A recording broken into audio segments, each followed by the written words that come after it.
Hello, everyone, and welcome to the Evolve with Emily show. I'm your host, Emily Hayden. And if you're currently listening to just the audio, I want to invite you to click the link down below. Check me out on YouTube, as I am now posting all of my podcast episodes, at least the interviews to start, on YouTube. And if you're here on YouTube, what's up? I'm excited to have you guys.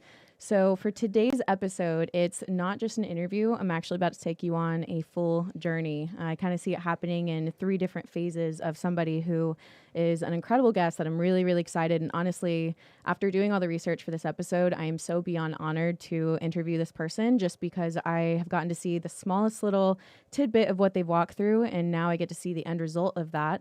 And, you know, this show is all about constantly evolving into the next best version of yourself. And this is somebody who I see has done that in his life, and he continues to do that in his life. So today's guest is from Boston, Massachusetts. He's currently living in Los Angeles, California. This year, 2020, has actually been pretty amazing for him. He had his 40th birthday. He is 2 years sober. He just got recently engaged to his beautiful fiance, Kat. He has 2 amazing dogs, one named Odin, one named Loki. And I'm beyond excited to have him here today. So we're going to dive a little bit into his story. And, you know, there's a reason why I paint this beautiful photo of him being in LA with his dogs and his fiance. And, you know, he's the owner of Deviant Gentleman, which is a clothing brand, and also Deviant Gentleman, the podcast. You know, it's just this amazing photo, you know, this picture that you guys have in your head of this person that's living this awesome life in California that only, you know, some hope to live and dream. But his life didn't always look this way. And there was a point in his life where he thought maybe it was the end for him. There were multiple points in his life that could have been the end for him on his doing or someone else's doing. And so to see someone walk through everything that he's walked through and to now be here today, I really understand why he's somebody that is here with such a level of gratitude. So let's go ahead and welcome our guest of today, Shane Vitko. Hi, Emily. Hi, how are you? That was fucking good. Oh, am I allowed to swear on Of this? course. All right. Yeah. Be fully yourself. Don't hold back. All right. Man, that was great. Jeez. Yeah, seriously, I'm really excited to talk to you. So before I was like, okay, this dude is dope. You know, for those that are watching or listening, we know each other through a mutual friend, Tommy. They have a podcast called Deviant Gentlemen. I was on the podcast. That'll also be linked below, so check out that interview. But when I met you, I was like, yo, this dude is cool. This is a real dude, no BS, straight shooter. I was like, you're awesome. I see what you're doing. I respected it. But then I literally spent my Friday night Googling you, looking onto your Instagram, like researching everything I could. And I was just like, my level of respect for you went up a million times. And I think that just speaks to the fact that, like, you never know what someone has walked through to get to where they are to today. But, you know, it's funny because I have such a gratitude and appreciation for life in general. And so I recognize that when other people also have that. And I always get curious. I'm like, why? People don't have that these days. People are so consumed in their phone. They're so consumed with drama and with this and that. They don't just like appreciate how beautiful life is, and you do. So with that, let's go ahead and dive into, I kind of grouped your life for you into 3 different sections. So, you know, section 1 is basically growing up from 0. He was born on April 6th, 1980. It's from growing up until about 15 years old, and then about 15 to, say, 26. And then, you know, those following years, and then where you're at now today. So yeah, Shane, welcome, and let's dive into your life. Thank you. Yeah. Take us through, you know, one thing when I was doing my research that you said was that you have a really good intuition. And this intuition actually started when, like, in your very, very young years, when you grew up kind of having this intuitive feeling that there was something that you didn't know. There was a secret that people had, or, you know, so kind of walk us through, like, growing up and what that was. So I grew up just outside the city of Boston in a town called Reading. And I lived there with, you know, my mom and my dad. I had 4 older sisters that were all moved out of the house. So my life from 0 to 14 really is, this is what I think. I live in this town. My mom and my dad. I have 4 older sisters that are all moved out, married. By the time I was 5, I was already an uncle to my first nephews and nieces, because my sisters were considerably older. In September of 1986, a year prior to that, my mother got diagnosed with leukemia. Again, I don't know what that means. All I know is my mother was in the hospital all the time, so my life revolved around school Hospital, school, hospital, school, hospital. How was that as a kid? Like, what was going on in your mind as a child going visiting your mom? What did you Well, think? again, it was like they made it very, you know, kept me in the dark, right? But made it like when I went there that, the nurses were so friendly. Mm-hmm. Everybody was so nice to me. And I basically just kind of got to run around and do everything because like everybody knew who I was. Now looking back, it's like, here's the poor kid who like his mom might not make it, Wow. but I didn't see it like that at the time. I just was like, here's a place. I don't know, like my mom's here. She's sick or something. Mm-hmm. When she lost her hair, that was a little bit, took me back a little bit to be like, what just happened? Mm-hmm. But again, it didn't. I was too young to really understand what was going on. So at some point, they decided you're well enough and you're ready to go home, and they sent her home, and she was doing well. But after you get all that chemo and everything like that, it's like your immune system is so compromised that just the simplest cold will kill you. So here's what I remember is that I was at my aunt's house. Whether they sent me there that night or not because they knew, I still don't know. And I don't really remember. My dad kind of did a I have good news and bad news thing. And I remember him taking me into my aunt's bedroom and pretty much telling me that, your mom's gone. Your mom passed away. And what do you do with that at 6? I don't know what that means. So we go home and I'm expecting two things. Either let me look for myself everywhere, or what's it going to be like when I see her home dead? Like, I don't know that the coroners have already came, the ME's already come, all that stuff. So it was just very confusing. It was very, very confusing for me. And prior to that, through work that I've done, through trauma work and stuff, is like, I even remember from 4 and 5 when they would fight and my mom would get in the car and leave, and I would run up the stairs to this window and look out the window and be like, when are you coming back, when are you coming back? And she'd pull back into the driveway, and that sense of relief, like, oh, thank God she's back. So when she died, pretty much from the age of 6 until 30 whatever, is just a young kid standing in the window, when's my mom coming back? Wow. And yeah, so my home life was very it was very blue collar, male dominated. My dad worked for the railroad, and he loved me and made breakfast and dinner and take your vitamin and be home at 8 o'clock, not 8:03. And if I did something wrong, he got really upset, So he was, there was never really drugs or drinking. It was just rage. He was a very rageful human being, and then would follow it up with I love you and I'll get you a toy. And so I'm going back from this like love and anger. So of course over time I intertwine the two as anger is love, right? So it was very at times physical and mental abuse, but again, I wanted to play hockey. I wanted to play sports. My grandfather didn't believe in sports, so he never let my dad play sports. My dad wanted to make sure I had the option to try every sport, and I didn't really love any of them except hockey. Hockey was the only thing that I really excelled at and loved, and just came like second nature.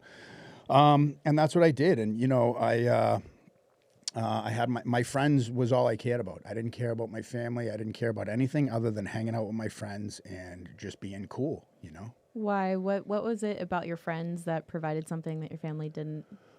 I think like a sense of belonging, I think as a kid with, a weird home feeling, you look for love and identifying with other people.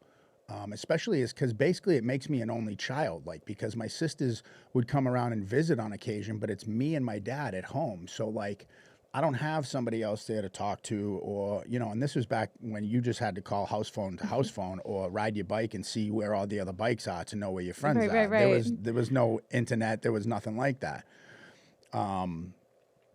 And, yeah, like, so my friends became my life, and it's like, it's funny what you said about the intuition. Like, I always felt like something was off. Like that I was I don't know if I say charity, but like, oh, there's the poor little fellow who lost his mom, but I never had that feeling with anyone of like, I feel a part of this, something's up. What are you not telling me? And it turns out what they're not telling me is that my biological father left when I was born. I never met him. I think he met me once. And basically my dad, who I call my dad, met my mom and was willing to adopt me and take care of me and be with her. And of course he didn't know that cancer was coming. And now he's left with 4 daughters and a son that's, his adopted son. So I found this all out at 14 by going through his room. The true story is I was looking for pornography, and I went through his room and I found all these letters that my mom had written while she was in the hospital, and I was like, what the fuck? And I was so taken aback, and he eventually found out, and we did a therapy session around it, and it was odd, man. It was odd. And then now if we're moving forward into that other area, is when the anger and the Right. And so I think we both know that what happens when you're a child really affects like how you are as a young adult, as an adult moving forward. It affects your relationship, it affects everything, especially when you're not taught or shown how to handle the emotions, or even given a good open space for you to face your emotions. So with all of that, having to deal with everything that you dealt with, what happened next? And I feel like here's the thing is I don't want to make it that, because I don't know why I didn't learn coping skills. It's what was weird was that it was offered to me of people in the way of like, if you ever want to talk about it and we love you and everything. I just felt weird. I didn't feel like that's what I want to do is talk to you about it. I feel weird. I never even said I love you to somebody in my family till I was probably 18 years old, because it felt so weird in my stomach to say that I couldn't do it. My dad, every time would hang up the phone and be like, I'd call him when I got home from work, and he'd be like, all right, take out the trash, do what you gotta do, I love you. And I'd be like, okay, or me too. And my family would call, my aunts, uncles, and they'd be like, can you say it back? And I'm like, I felt so uncomfortable doing it. And then I don't know why at 18, I started to do that. But so let's see. So 14, 15 is really when like smoking weed and drinking and stuff like that around, 8th, 9th grade. And, always I always had my core group of friends, but I always was struggling with an identity. Like, I didn't know what I wanted to do. I wanted to be an inline rollerblader one week because I watched a movie. Then I wanted to be a skateboarder. Then I wanted to be in a rap group. Then I didn't want to be in a rap group. Then I wanted to be in Metallica. Then I just was all over the map. And while I was trying to figure that out and my friends kind of just stayed on one thing, it made me like look weird or different. So that just brings on insecurity. And then even if it was something that I wanted to do, it wasn't cool or I got made fun of, and I don't want to feel that feeling. So the first time, rewind a little bit, in 6th grade was like the first time I ever got into a real fist fight, and I won. And then as time goes on, I keep doing that. Now, I'd way rather identify with that I will fight and maybe beat you up, maybe not, but I'll definitely fight and do that. I would rather take that on than being like this shy, weird, I don't know what's going on kind of kid. Right. It kind of gave you like a sense of control over something. And when I was 16 was the final straw, was when I kind of said fuck you to my dad, knuckled up with him, and we fought a little bit. And from that day moving forward, I kind of took that power. So now anytime I got mad or yelled or whatever, he cowered and got afraid of me. So the power that gave me to be like, now you can see how it feels. And then in turn, I did that to kids at school, and I did that to anyone else that I could, because I wanted everyone to know how powerful I was. So, 15, 16, 17, I mean, I didn't care. I didn't care about consequence. I didn't care where you were from. I didn't care how old you were. I just had no fear, and 16 was the first time, or 15, I went to the psychiatric unit for the first time. I actually turned 16. My 16th birthday was in a mental institution back home. That was a fun time. And, and while I was there, I was a pain in the ass, and, I'd get put in the thing and put to the bed and threaten staff and the whole shit. And, I kind of want to get into like your mindset when you were going through all this. It obviously seemed like you had a lot of anger inside of you, right? So like, I mean, what's going on in your mind as you are like acting out and doing all this? Are you like conscious or like thinking about what you're doing, or are you just reacting? Yeah, I mean, I think just for whatever reason, the thing that I knew to go to was anger. I think it's like I went from 0 to whatever age of so long of just being shy and not saying anything, to the point of like, and I think that still carries true today, where like I get into a situation like this, other thing that just happened recently, where I feel like I'm backing down and showing weakness. And sometimes I get to a point, and it even happens in my relationship, where I feel like now I'm being taken advantage of, and it flips this switch of like, hey, don't take my kindness for weakness. If you want to fucking rumble, let's rumble. And that's becomes my, because I start feeling like I'm getting taken advantage of. I'm being a victim. People are going to pick on me and step on me. Let me stop that immediately, So I think, again, I see so many things now, red flags or like, hey, dude, don't do that or don't do this. But in the time, from my teens to 20s, anything, you couldn't tell me shit. Even my time in the military, all these places where it's like, I just was such a defiant with authority. There was no reasoning. Getting to, there was no one that could. So, okay. And so one, thank you for your service. This is a veteran, everybody. His business is veteran owned and operated, everything proudly made in the USA, which I think is amazing. I support that. So let's talk a little bit about, obviously you went down this path of violence and destruction. You went into the military, and that's where you're able to be like, hey, I am good at this. Right. You had the operating system to be able to do that. And then what happened when you got out, and how did that lead to you then ending up in prison?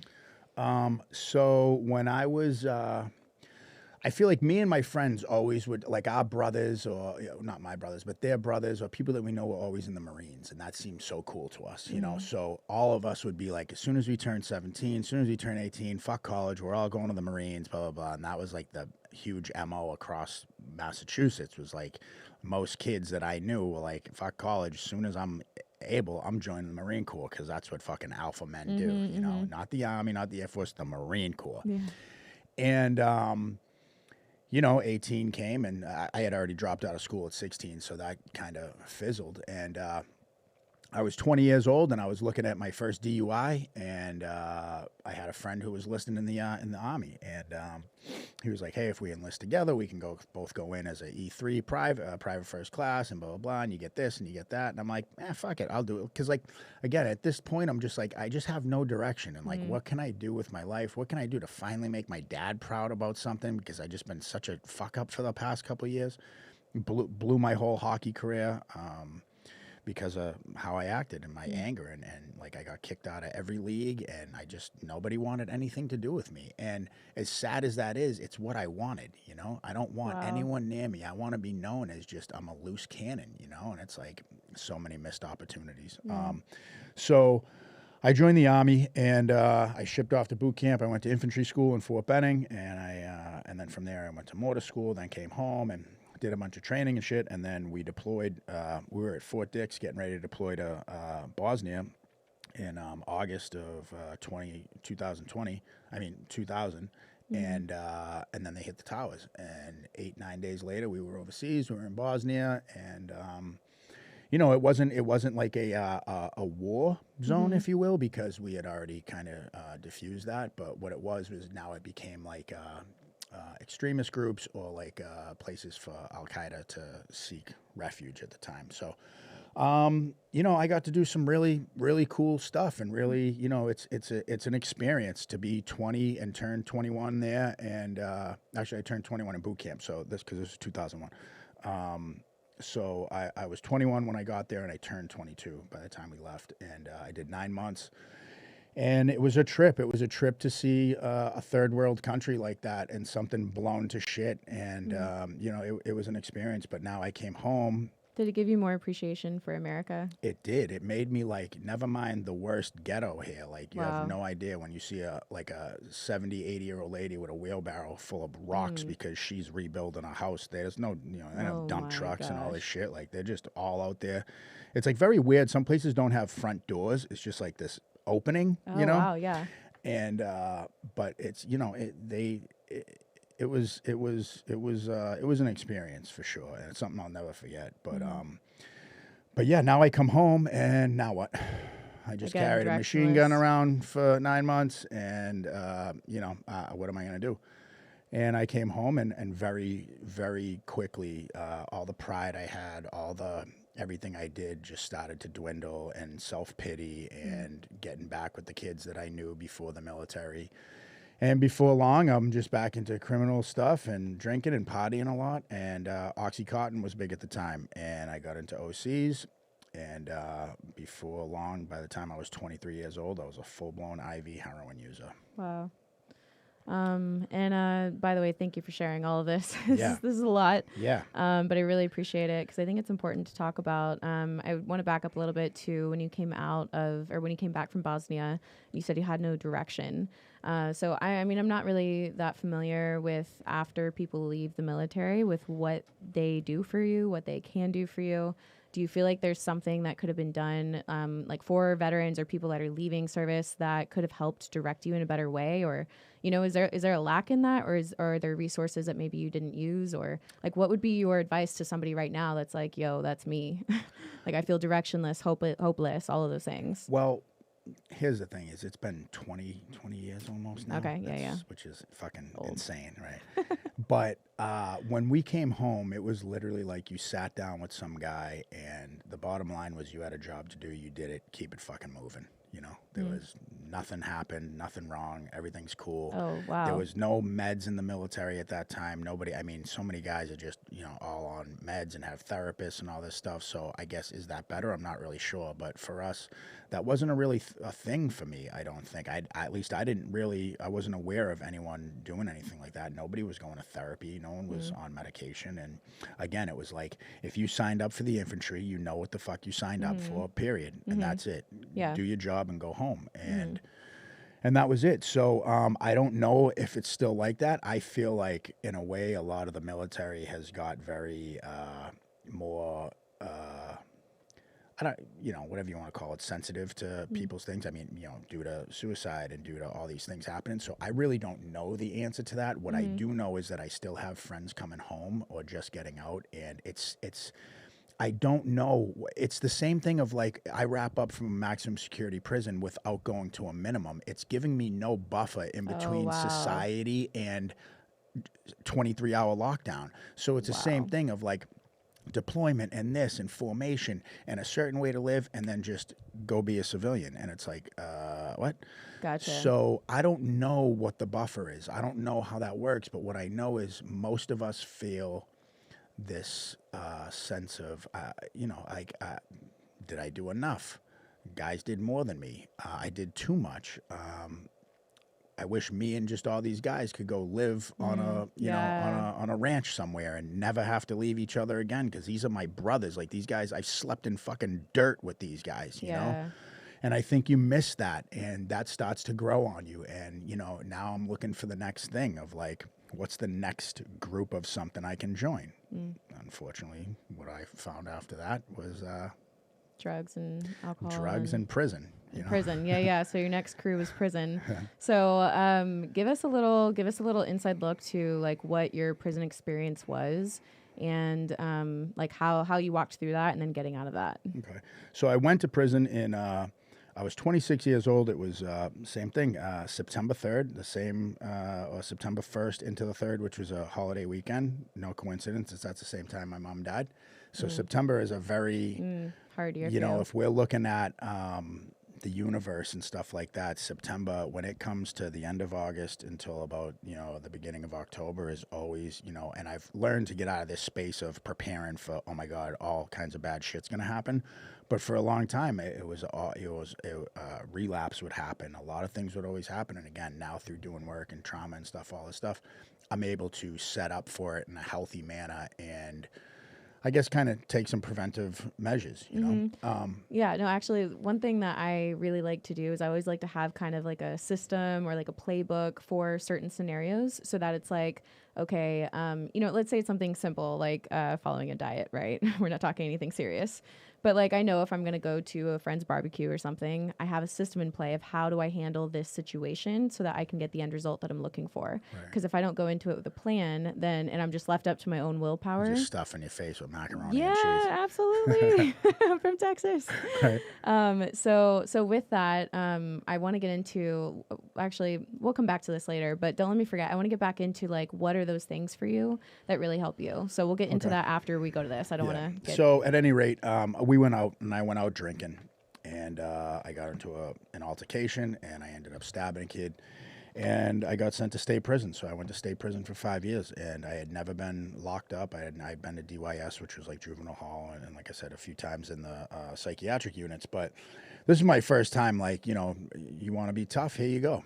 And, you know, here's the thing is I think about the first day of walking into like a county jail and then wrapping up from a maximum security prison.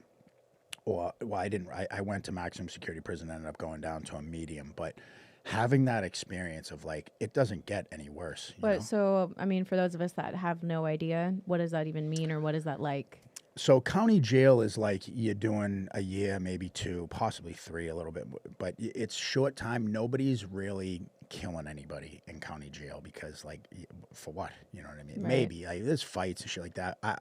Again, I don't know how it is here. All I can do is speak from Mass, but nobody's really getting murdered in a county jail. It's just you're only there, you're in and out, you know. But now you talk state fed time where you're doing doing your sentence with people that are never going home. And I'm doing a 5-year sentence for a violent crime. So my points are through the roof. I'm fighting while I'm in there and everything. I'm a problem. So I don't go to a minimum. I go to maximum security. Now I'm in maximum security with the worst of the worst, with guys that are never going home. So if something happens, I need to be ready, because if this guy doesn't care, I have to not care also. And now it's like, am I willing to make 5 years a life sentence because I can't get killed in, you know, the rec room today? Wow. So, you know, I linked up with certain people, and, you know, good thing I don't like, you know, appear to be a victim. So, you know, I think there's easier targets, but you know, I didn't keep my head down. I got right in the mix, and I wanted to fight, and I wanted, where else better to unleash all my anger and hate and everything against the COs, against other inmates. You know, it was a dream come true for me. It was awful and it sucked, but at the same time, I did great there.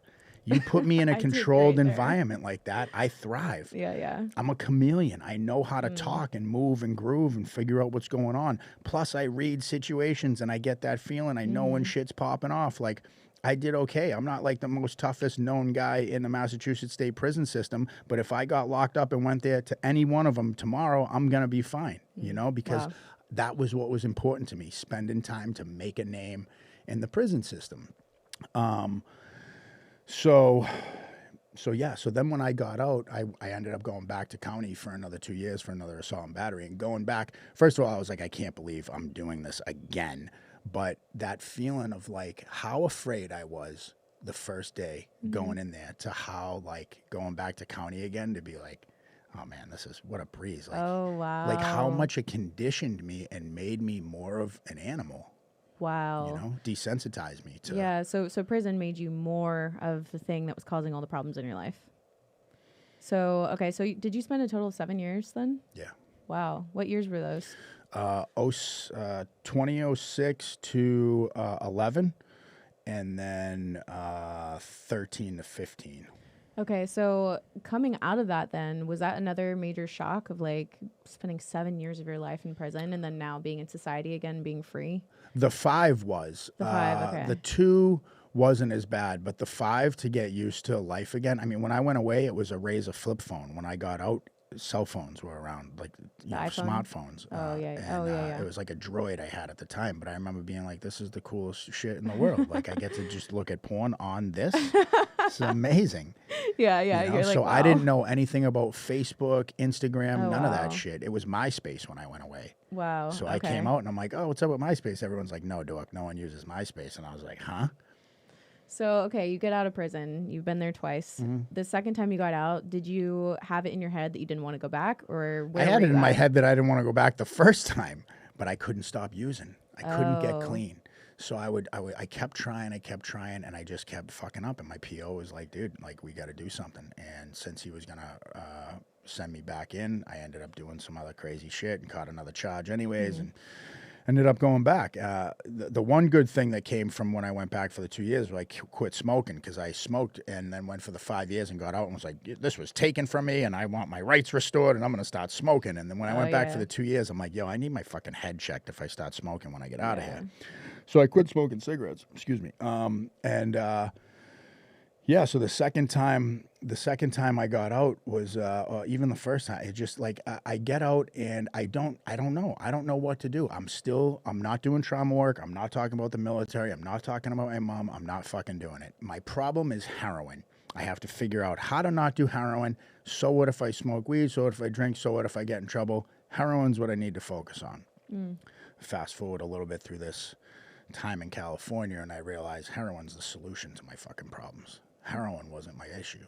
I was my issue, and heroin was what made that all go away. Because I didn't have to think, I didn't have to feel, I didn't have to think about my mom dying, I didn't have to think about how to raise a family, I didn't have to think about how you buy a car, how you pay bills, how you do life. Fucking see you later. What made you realize that you were the problem? Like, how did that realization come? Do you remember? I do. It was out here. It was out here when I first heard someone say, it's crazy how when your mind is slowed down, when you feel okay with you for the first time and you're starting to take in information. My problem was that I never listened. I would talk. Now you go. Okay, when are you going to end? When are you going to end? When are you going to end? Okay, my turn. When are you going to end? When are you going to end? When are you going to end? Okay, my turn, right? So I was never listening. I always was just, what I have to say is important because I was a selfish, self-centered fucking alcoholic. Yeah. It's my world. You don't understand. Poor me. Yeah. So until I started to realize that and listen to these things people were saying, and I was like, fuck, that's, you hear someone say that and it's like, damn, that makes so much sense. And did I hear that at 23? Maybe. Right. But my ears I wasn't hearing it then. I wasn't ready. I remember in one of your interviews that you did, you said that there was one mentor in particular that really got to you. Like, it was the first person that you really actually heard. And so I'm curious, what allowed you to hear that person and not hear all the people before? So that was actually out here too. And that was, there's so many people that I could credit to where my life is today. But this one guy who's British, and he worked at a place that I was at, and he was like my therapist, but like not a licensed therapist, someone like me with just life experience that, like, I tell everyone when I meet them that knows both of us that I'm like he's the Gucci version and I'm kind of like the Kohl's version on my way up, like we're still making dough, but we ain't at that Gucci money. But, and that's only because he's been sober for longer and has more life experience. But if there's one person that I aspired to kind of do what he does, it's him. And I guess it was his approach and the way he just called bullshit, where before I'd be like, yeah, blah, blah, and they'd be like, yeah, no, that's sad. And he was just like, he's like, you got trauma, mate. You got trauma, And he's the one that taught me about my thinking was just so black and white and how I catastrophized everything. And, and I just related to him because I knew that he got it for the first time. And again, I don't know, maybe there was people before that got it and I just wasn't ready. But when I looked into his eyes, I knew that he was sincere. I knew that he knew what I was talking about when I talked about it. I knew that he'd walked in these same shoes. Yeah. And so therefore, he had my respect. And now whatever he's telling me, I can at least think about it. I can, it doesn't mean I have to take it, but it's something that I'm at least willing to take in, sift it around the head a little bit, give it a little sniff, and decide if I want to drink it, and it's very alcoholic of you to say. Yeah, exactly. Ding, ding. But and it just something just clicked with him. And again, so I'm sure we'll get into this, but at the time it was breathwork, him, a few other things. And ultimately, so in 2015, when I ended up coming to California, 16 probably, because I came in December. So the year of 2016 in California was when really, I wish that I could tell you that I've been sober since then, but I still had more learning to do. But so many things changed for me differently, but I left out a few. Yeah. So I've watched a few of your other interviews, and you talk about, this whole life experience, which it's a lot. Like, you've been through so much in your life, from losing your mom to, fighting with your dad, to all of the anger and the violence and the prison time and being a veteran, and all of these things lead up to this moment of, you had to have felt like my life is shit at that point, where it's like, because you said, like, where's my life going? You have no purpose, no direction, no whatever. So I want to know, when and how did your life start to turn for the better? Because now you have a beautiful life, which I know you've expressed gratitude for. So, like, what was that turning point? Because I feel like most people at that point in time would give up, or would literally quit, or literally say, like, my life is not worth living anymore. So in 2015, right before I left Boston, I was destined to die. I'd given up. I don't care. I'm going to die in the streets of Boston, and that's fine. Or I'm going to state prison for the rest of my life for murder or whatever, but this is it. I accept it. And because I did. I'm a piece of shit. I'm a failure. It is what it is. I'm over it. So A girl that I knew made some calls. Next thing you know, I got a chance to come to California. I said, at this rate, what do I have to lose? At least it's sunny and I can go check out California, right? So I came out here, and you know, it was very tough for me to adapt at first because I was still very much on that East Coast tough guy mentality, and people here were not like, dare I say nice, but they were. People were nicer and like not as mean and not like, you know, I have different views on California these days, but back then it was very like, you know, it just was softer, and it's what I needed, you know, because I feel like too much tough love eventually shuts somebody down. It's got to be a balance, like just like anything. It's got to be a balance of tough love, but also having a heart to say, it's okay to cry, it's okay to feel, but at some point, like, toughen the fuck up and you got to do some work also, you know? 100%. And I feel like sometimes it's just one or the other. It's either just too soft, or too hard, and too soft gets you nowhere. Too hard shuts you down. So ultimately they both get you nowhere. But, so I came here, and I would say 40 days or so in, still here, and I'm not sleeping. I'm detoxing from heroin and benzos, which is like Klonopins and Xanax and shit, and I'm a mess. I can't sleep. I'm sweaty. I'm out of my mind, and I'm literally at a breaking point where I'm just like, I'm crying all the time. I'm so emotional. I'm crying of like, I can't do this anymore. Like, I'm not even crying because like, that's a thing. I really don't know up until this point that I'm about to talk about that I had I'm emotional crying right now. It was mostly, I'm so fed up with life and I'm so fucking tired. When is this going to end? Cry.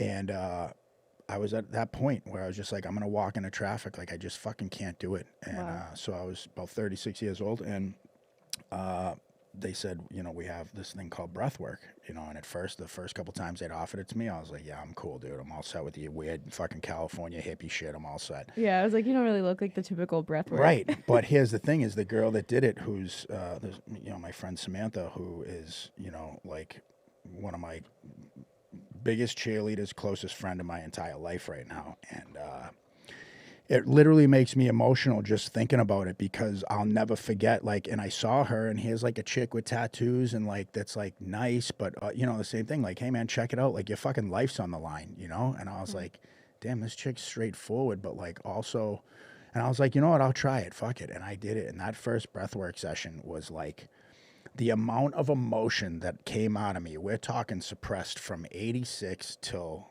2016. So, wow. What, 30 years? 30 years of all this shit locked inside. Finally, for the first time in my life, I felt like I just started to let it go. And I went, what the fuck? All the years of therapy, all these different groups, all these things that I've done, nothing was ever do anything. All I did was just lay down here and do this breathing shit while you played music. And what just happened? I'm like, what the fuck did you just do to me? You know? Yeah. What do you think was the biggest difference? Like you said, you did all that therapy. So why was it that this worked for you? Well, now that I'm a breathwork facilitator, and now that I've, you know, went to the training for it and all this stuff, what I was able to see is like, I think we developed this suit of armor, right? Which is, I am able to be desensitized and take on so much and not show emotion from it because I've built myself like that. And what breathwork has the ability to do, not forget, but for me, it's not, you know, the chakras and the this and open up your heart and all this shit. That's great. But to me, what it did was slow down my monkey mind. For whatever reason, that mind of that distracts me from feeling or emotion or anything was able to shut down. And now we got right into it. My mom dying, the visions you see, the shit you see, the way your body feels. It was the most intense thing I'd ever done, but I wasn't afraid and I wasn't scared of it, and I was fully willing to try something different. Wow. And from that day forward, all I cared about was I got to do breath work. Now, through doing breath work, meeting with this therapist made me able to get more honest and open and vulnerable. It cracked the mold. Also allowed me to get a sponsor and start to do the step work through the 12-step program that I'm in, and start to talk to other people and other like-minded people and find out what they did to change their life. I was more open and willing to suggestions, and I wanted my life to change for the first time. Wow. You know? Wow. When they say sometimes you have to get to rock bottom before you can change, you were like, sometimes you took that to the extreme. Yeah. You're like, Yeah. can we go to the center of the earth, center of the universe? Serious. It's really amazing to see how far you've come. It's amazing to see the work that you've done, and I know like how hard that can be to open up in a way that feels very vulnerable and very scary. So for you to actually put yourself through that, it's actually very strong of you, and it shows a lot of strength. It doesn't show weakness. So even when you were talking about earlier how, if you feel like you are threatened or you feel like they're taking advantage of you, you practicing self-control is the strongest thing that you could possibly do. I think anyone listening that's ever had to be in that scenario of practicing self-control and not doing what you want to do, even if the other person deserves it, even if you feel it's justified, that takes way more strength than just acting out. That takes way more strength than just batting off, insults or whatever you want to say. So it's something that I think people have to practice. So now, being somebody who was so violent and that was your go-to, you were reactive, you were responsive, now you're not that way. So what are the things that help you not to react? Because in my mind, it's, your knee-jerk reaction is violence. So that has to still be in there. Of course. Right. So how do you, in a real way, how do you deal with that for, the people that are listening that say, I can't not act on it. I never not act on it. And I deal with this daily. I mean, I work in treatment. I'm still working with people that angry, depressed, anxious, the whole stuff. But I think for me, it started with processing and healing from emotional trauma, allowing myself to stay sober or at least abstinent, if you will, from having no mind-altering substances in my body for the longer I can go with that, the more into me I can get. So when people go like, oh, I was sober for 90 days and then I relapse, well, I mean, you're giving yourself no time. Give yourself a solid year with no substances and tell me things don't get better. With limited work, things get better. So I think it was a combination of not having that stuff, processing and healing from trauma, and then learning to. Go ahead. No, go ahead. I'm going to cut you off. And then I also got into something called neurofeedback. That's if you're a veteran, it's free to veterans. Go to God damn it, what's it called? I forget.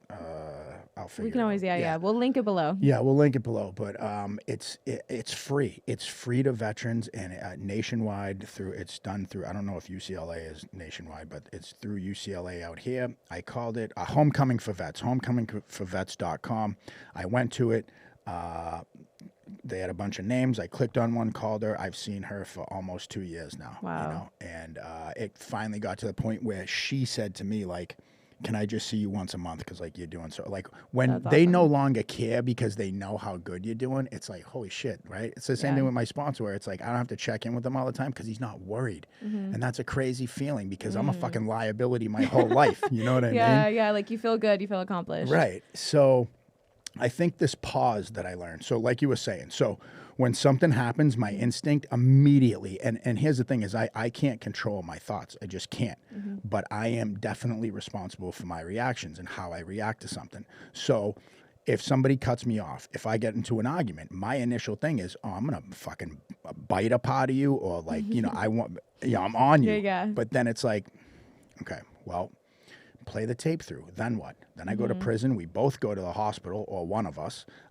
I lose everything. I lose everything that I've worked so hard to do just because of what? My feelings are hurt? Because you said I was a motherfucker? Because you cut me off in traffic? Like, is it going to matter? And this is another thing I ask myself. Is this going to matter to me in 5 years? That's huge, yeah. So what you just said to me, will that matter in 3 months? Will it matter in a year? Next week. So if the answer is no, it's 20 seconds that you'll never be in my life again.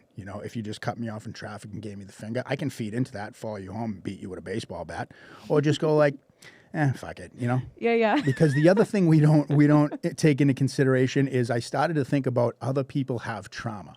Yeah. So wow. I don't know if this guy, his wife's in the hospital and he's flying to go get her. Right. The way I perceive it is, you motherfucker, in my world, you cut me off. Do you know who I think I am?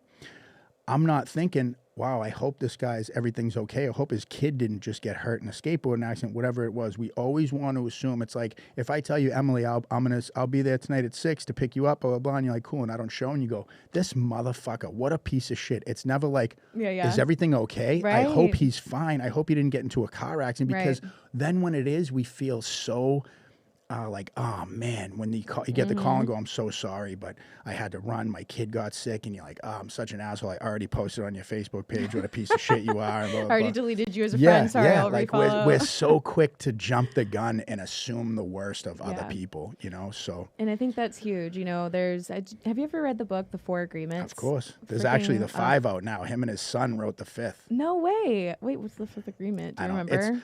Honestly, I don't love it. The 4 agreements is fine. The 5th is just kind of like continue to do all 4. Gotcha. Like, dude, no shit. That's awesome. So one of them is don't make assumptions. And so my thing is like, don't make assumptions unless you're assuming the best about other people. Right. You know, because it's all those little scenarios where it's like, yeah, people, if they are so selfish and so focused on their own life, they fail to see that. You know, I say all the time, like, you never know what people are going through, you know, so like even at the grocery store or at CVS or wherever, you know, I've been in those stores before when I just got the worst news in the world when, you know, someone died or something happened and I'm like barely even holding it together, you know, in those stores. And so it's like next time you're in a store, you're, you know, coming across somebody, don't forget that because you literally have no idea like if this person is on their last leg, you know, their last leg of hope. It costs you nothing to be nicer to people. Yeah. And no matter where I go or who I see, and some people are still assholes, but like if I try my best to smile or say hello to people, even if they weren't going to say it first, instead of both just head down, both head on the phone and not interacting. And I guess that was another thing when I got sober was that I realized like I'm here for human connection. That's it. That's all we're trying to do is connect as human beings. So now with where you're at now, what motivates you in life? What like gets you excited in life, and what do you feel like is your purpose moving forward? Yeah, I was going to say purpose. I mean, you know, I'm a full-time breathwork facilitator out here.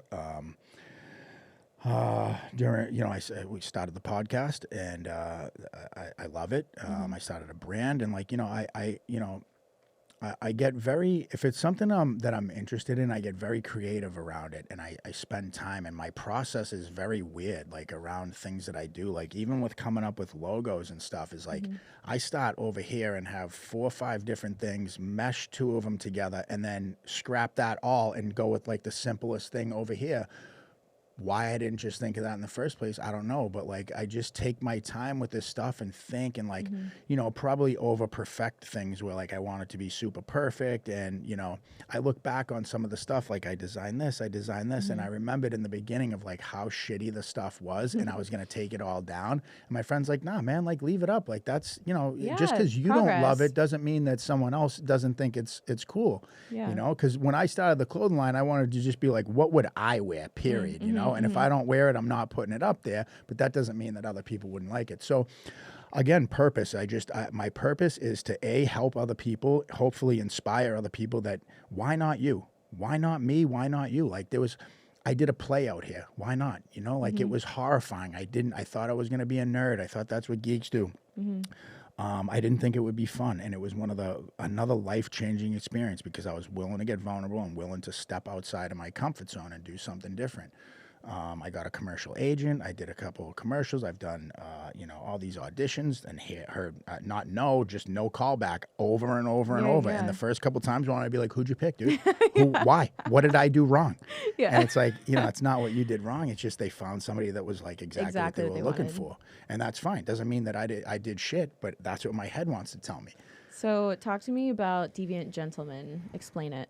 So Deviant Gentleman. So originally it started with this kid that I knew, and he was like, we talked and we were like, let's start a podcast, and we did it. And at first, you know, we were going to talk. He wanted to call it rigorous honesty or some shit. And I'm like, I need you to think big picture. I don't want it to just be a podcast. If I wanted to make shirts or make some stuff on it, I don't want a shirt that says rigorously honest. I want something that's pops, you know. Cool. Yeah. And we went from brutal to savage to this because he was like the complete opposite of me. You know? Okay. So you have someone who's not as aggressive and nuts and me. So how could we find this divide? And, you know, we came up with gentlemen, and then they're like, savage gentleman, and this, and that name's taken, this name's taken, and we're going through databases and all this stuff. And we looked up the term deviant, which is like one who operates outside the norms of society. And I'm like, well, fucking ding, ding, ding. That's me, right? Yeah. So that's what we came up with. And then, you know, so we started the podcast, and it was good. And I just felt like I wasn't being met with the level of what I expected from a business partner, and what was going forward. I didn't. It's not who I wanted to move forward with. And then, you know, cue Tommy, and him and I talked, and it's been him and I, and you know, I continue to work with different companies, and I just you know, I was working with one company, and it was taking forever with deliveries and stuff, and I just, you know, all this stuff has been learning for me, right? It's like, I don't know how to run a business. I had to ask people. I had to ask friends, what the fuck is a DBA? I have no idea, but I got to get one. How do I do that? And now I do, and I got my EIN and went and get to open a business account, and like, these are all things that, again, at once upon a time, when I started going to meetings out here, and I would see guys roll up in Teslas and all this stuff, and I'm like, do they know who they're in a meeting with right now? Because I'll take your shit, dude. Because I don't. How else do you get that? You must have had because I always assumed, right? If you have nice shit, it's because mommy and daddy gave it to you, and you didn't fucking earn it, right? Wow. Because that's what I saw growing up. Nobody earned shit, right? And people that did earn shit worked hard for it, and it wasn't shiny. It was just a Camry and, like, you know, good job. Yeah. And then come to find out, when I started hearing these guys' stories, and I was like, damn, you were in prison? Damn, you were on Skid Row, and now this? How? You know? So you think that was a big factor for you, hearing other people's stories that walked through what you walked through and are now successful? It gave me hope. It gave me hope. It gave me hope to think, like, you know, wow, why not me? You know? Yeah. And then this other mantra with that guy told me in the beginning, you want to be right or you want to be happy. You can't be both. You know? And I don't want to be right. I wanted to be the right police forever, the asshole police. You're an asshole, and I'm going to show you why. I win. Wow. Okay, you win, but are you happy? I love it because I feel like for everyone watching, you can kind of be that, like, I don't know, I want to say older brother. Maybe it's like angry uncle. No, I'm kidding. Less angry uncle who's like, yo, I've walked through those shoes. I've been down that road, the whole violent anger path, and like just doesn't lead where you want it to lead. It leads to destruction. It leads to like death. It leads to all these things that are not good and happy and a productive use of your time. And, you know, I know that you've lost people in your life and, you know, friends and loved ones and your mom, obviously. And so it's like when you are one of those people that actually has the opportunity to live your life, why not live it in the best way possible, in the way that makes you the happiest? And one thing that makes you incredibly happy is your fiance, who we are actually going to bring on the show. She is here in the studio right now. So let's go ahead and bring her on. Kat, we are so happy to have you. Thank you for having me. This is wonderful to be here. Don't you so guys? much, Of Emily. course. Don't you guys love her accent? Everyone give it a thumbs up for her accent on YouTube. Thank you. So you guys are known as Boston and the Brit. That's correct. Yeah. So if any of you guys have not followed them yet, definitely go follow them on Instagram. They're both amazing. I was just telling them before we started recording, throughout all of quarantine, you know, the world is going to complete shit. And yet we have these two on Instagram that are posting the cutest and the funniest videos and TikToks and things, like just living their best damn life, making fun of each other, laughing together. Like it, honestly, it brought me a lot of like joy and happiness. And you guys truly, I was a fan before I ever met them in person. Like I got connected through Tommy and I followed them on Instagram. And then I was like, I think I'm a fan of these people. Like, I don't fangirl, but I'm a fan of them. Like, they're awesome. So I wanted to bring you on the show. One thing that you've actually talked about before is, you guys you share so much happiness and love on Instagram, which is so needed. And I'm so glad that you do. Like I said, it's brought happiness to my life. But you've also mentioned, like, there's been times where you guys have had arguments, things like that. You're a regular couple who has regular arguments, and how you've wanted to, like, talk about that before. So with, you know, the happiness and the love and the whatever, what's that other side of it that you guys choose to walk through? Because at the end of the day, it's a choice that you guys walk through. Any day, anytime, you guys could choose to leave each other. So why, Shane, do you keep choosing Kat? I mean, if we're being honest, like I have always been a very womanizing, you know, just I'm out here to fuck. And like, that's it. You know, my space is my space. And like, I don't want to share it with people. I have, you know, prison to military, all this stuff. Like I am used to small quarters. It's mine. Fucking get away from me. And I had so many toxic relationships. And I think when Kat and I met, it's a crazy story, and we're coming up on a year. September 30th is our 1 year anniversary. Oh, and congrats. Thank Yeah. you. And we got engaged on my 2 year, which I was going to wait till now, but since the ring was ready, I was like, fuck it, and it's crazy. It's crazy to think that was a step that I wanted to take. But, here's a person where in the beginning I was not faithful.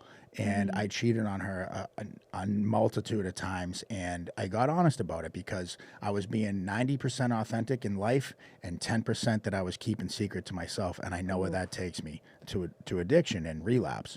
So I had to get honest. I talked to my sponsor about it and everything, and ultimately I told her, and I'll never forget like breaking her heart and seeing the look on her face. And I think she had an inclination of it, but wanted to deny it because she loves me, and takes my word for it. And I'm a good fucking pretender sometimes. I learned to do that for a long time.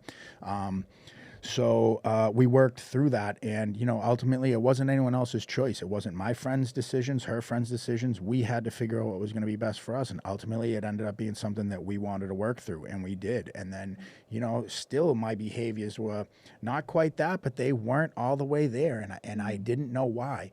And I did things like let her read some of my journaling, exposed her more to my life, like about all this stuff, so that she had an idea of why I did what I did. Not that it excused it or that I looked for a free pass, but I want you to know mostly so she didn't take it personal and just think that I'm just that much of an asshole that I don't care about you. Here's why I do the things that I do. And I think through doing that,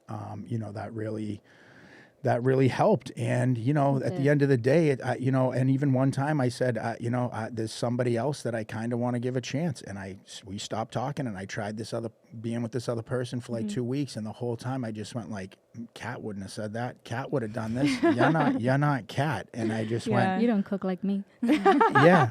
That's right, girl. And when I was like, hit her up and was like, hey, do you want to hang out? And she, what I'm grateful for is that she was never like, I need you to lose my number. Don't ever call me again. Because then I don't know what would have happened. But the fact that she answered the phone and I was like, hey, could I talk to you? And she was like, yeah. And I went and laid it out there and said, no other girl is you. And wow. So when you came back like fully. I'd have to have my head checked if I don't go try to get this girl back. And so from that day forward, she hasn't left. Kat, can I hear your story and like how that was working through that and why you choose Shane? Yeah, it was hard. Brit, just listening to him talk about it now, it brings it all back. But ultimately, through the whole time, I always chose him, and that was it. Like, I knew it in my gut that this man was special, and I knew I had to make a decision whether I forgive him. And to forgive fully, you can't just forgive and go half in, because then the resentment comes up. I actually forgave him fully, and we took a leap of faith, and I don't look back. It was hard. It knocks a girl's confidence, but I also believe in second chances, and I believe that people evolve with Emily. I believe that people can learn and people can grow together, and why not grow together? And we do grow. We grow every day. And we just had to rebuild that trust, and it took some time, took some energy. And like he says, he got very vulnerable with me. And I think for a man, I've never been in a relationship that has been willing to talk openly about his feelings, be so honest. I asked for every detail I wanted to know, and he got honest with me, and I respected him more for that. And then you made me emotional looking at you. And here we are now, almost a year later, and I look back and I wouldn't change it, because I'm kind of glad that we went through all that, because it's made us and molded us into a much better relationship, stronger, and we've grown and grown. We've gone up that mountain together. And like I said, I never expected it to go that way, but I always knew in my heart of hearts that this is the right thing. This is the person I'm supposed to be. And, there's a good human inside of him, and that's my human. And I want that as my human. We're still looking for him, but he's in there. I just got chills. That is the sweetest thing. You have the sweetest heart. Like, I fully see you. And for you to be able to see that in him, despite all of his really shitty behavior, damn you, is amazing. And to see what you guys have, evolved into now as this couple that is choosing each other constantly and choosing growth and choosing to be in the hard together, because you guys do have amazing moments, and, they're great. I'm sure way more amazing than what's on social media as well. But like, It's just cool to see two people that are consistently choosing each other, regardless of how hard it gets. There's even times where, you know, she'll tape me doing something and I'm like, just keep that for us. You know what I mean? There's not everything needs to be shared with them. Plus I look fat in that video. Just that's for us. Look at you being all sentimental. I just don't look great. Yeah. But, you know, but to answer the thing you said about, like, you know, we always are showing, like, are they really that happy? And we are. Like, you know, a lot of people are full of shit or just doing it because it's what sells. Like, she'll show me a TikTok and I'm like, that's set up. Like, that's not real. You know what I mean? 100%. And I see it because I just, it's my bullshit meter. Yeah. But here's the thing is, like, we argue. We have disagreements. We have days where I'm like, I have to get the fuck away from you, you know? And same thing, like, but the reason it works is because it's like, let's take some time real quick, come back and assess the situation and both be willing to accept that maybe what I'm doing is making you feel like this and maybe what you're doing is making me feel like this. And as long as there's constant communication and you're willing to work through things and you're honest, things always seem to get back to where we're at. So it's like, you know, it's a 90-10 split. 90% of the time we're fucking around and fooling around and happy and in love. And 10% of the time I want to move to fucking Alaska. Yeah, totally. You know what I mean? I think that's when you touch on that and you say honest, that's the biggest thing for me in life, you know? Yes. Yeah. Honesty, I tell him, you can do a certain amount of things to me, but if you lie about it, it's going to make it 10 times worse. If you come to me and you tell me, we're going to work on it together. That's all I need is honesty. And that's something that's one of my biggest values in life is honesty and laughter. And, you know, we surely have the laughter together. And like you said, we really, truly are happy most 90% of the time. I love how honest that is. And something that I think is key with you guys and why, you know, just from what you said, why I think it's worked is you guys both being able to get very vulnerable and very honest, like you said, with each other. There's a lot of people that are incredible people, but they fear being vulnerable for whatever reason. Maybe they don't want to be seen in that light. Maybe they have a lot of guilt within themselves that they just feel so guilty about it that they couldn't bear to be honest about it with someone that they love.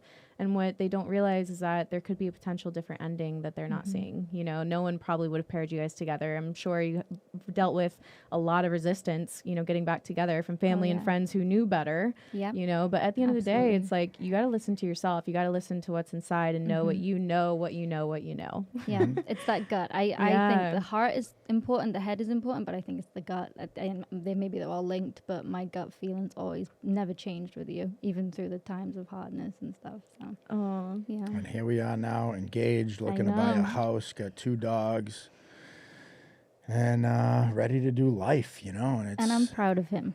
I have to say that. I'm super proud. And just listening here and being here in this story, it's made me even more proud. And she's my biggest, like, that's my assistant. I'm the dorkiest fan ever.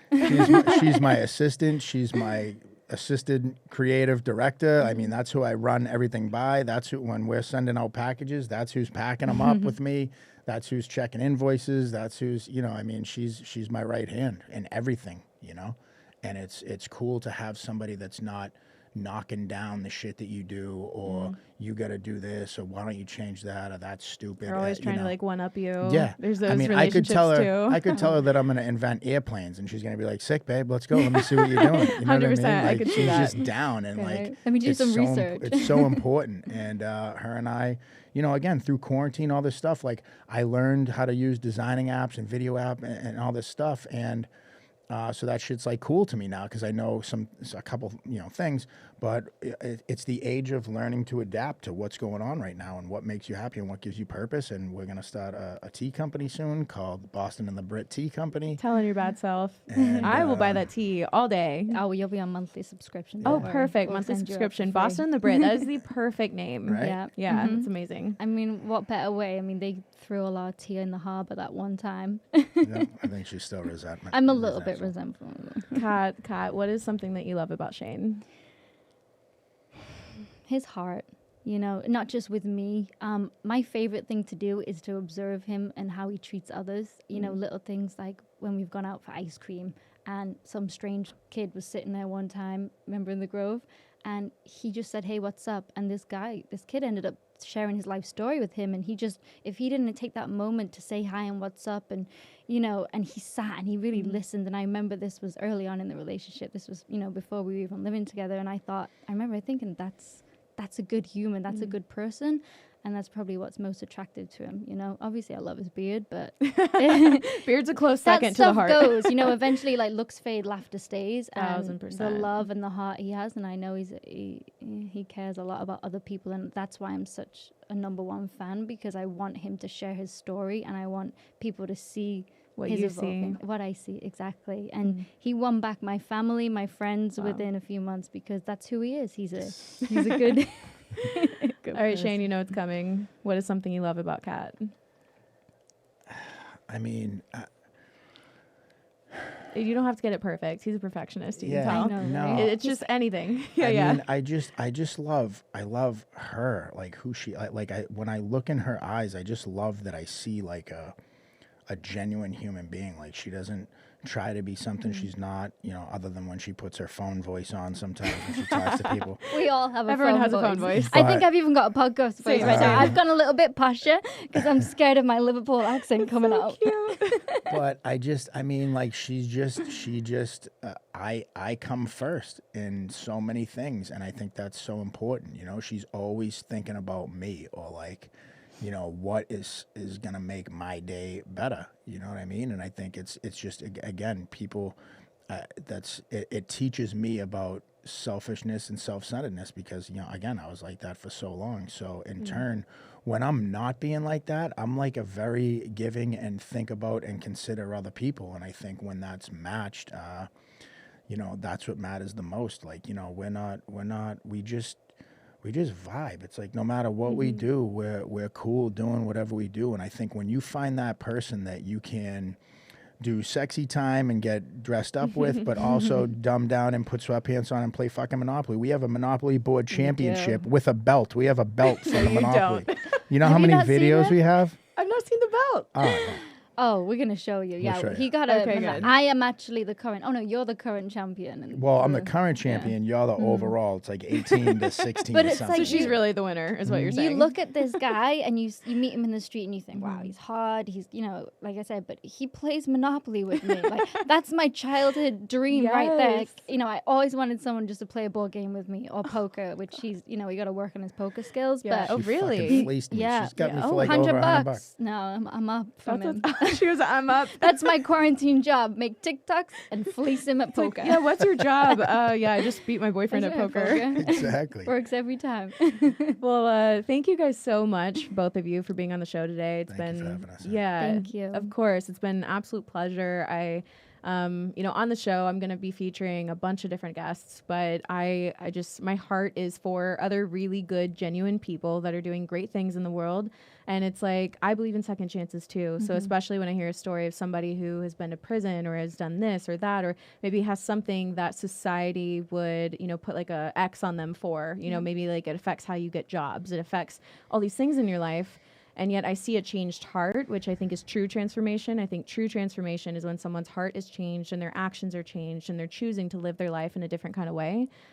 Dude, I want to put every bit of gas in that fire and make it go, you know, because I just think that that's why we're here. We're here, like you said, for connection. We're here to help others, to serve others, and to be the best version of ourselves. And you guys are choosing to be the best version of yourselves individually and also together. So thank you guys for leading by example, for being incredible people. And to all of my supporters that are watching or listening right now, do me a favor, do me a solid. Go below, click on their Instagrams, follow both of them, go to their, you know, Deviant Gentlemen, the podcast, go subscribe, show as much support as you possibly can for these people. It's hard to find good people in LA, and these are like two good fucking humans.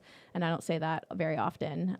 So please go show all of the support that you possibly can. I wish the best in the whole entire world for you guys. You deserve it. Thank you. Of And course. you're invited to the wedding. Oh, wait. Am I really? Are you serious? Absolutely. Yeah, of course. Oh my God, I'm so excited. Okay, thank you guys so much for listening, and we will see you in the next episode of Evolve with Emily.